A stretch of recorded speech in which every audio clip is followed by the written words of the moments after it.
একটা গাছের ডালে বাজ পাখির বাসা, ডিমে তা দিচ্ছে মা বাজ পাখি।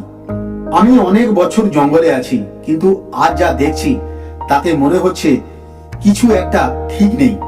ডিম ফাটে একটার পর একটা। মা বাজ পাখি খুব খুশি, কিন্তু মুহূর্তের মধ্যেই তার চোখ বড় হয়ে যায়। ডিম থেকে বেরোয় দুটো হাঁসের বাচ্চা।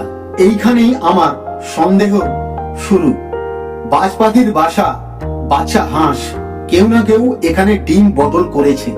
বাজ পাখির কনফিউশন। মা বাজ পাখি বাচ্চাদের দেখে কিছুক্ষণ চুপ। মা খুশি, কিন্তু খুশির সঙ্গে ভীষণ কনফিউশন।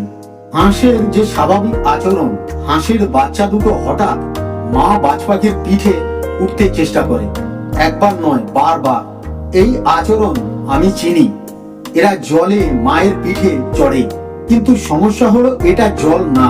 বিরক্ত মা বাজ পাখি ডানা ঝাঁকায়, বাচ্চারা নামে আবার ওঠে। মা বাজ পাখির ধৈর্য কমতে থাকে। সে বুঝতে পারছে না রেগে যাবে নাকি মেনে নেবে। সে শিকার করে আনে একটা ছোট পাখি, খাবার সামনে রেখে অপেক্ষা করে। হাঁসের বাচ্চারা তাকিয়ে থাকে, খায় না। এখানেই আসল সমস্যা। মা মাংসাশী আর বাচ্চারা হাঁস। মা বাজ পাখি খাবারের দিকে তাকায়, তারপর বাচ্চাদের দিকে। বাচ্চারা আবার পিঠে উঠতে চায়। এই মুহূর্তে সে বুঝে গেছে এরা তার মতো না। বাস্তবতা মেনে নেওয়া মা বাজ পাখি আর কিছু করে না, শুধু তাকিয়ে থাকে। না দাঁড়ায়, না আক্রমণ করে। এই জঙ্গলে আজ এক বাজ পাখি মা হলো দুটো হাঁসের।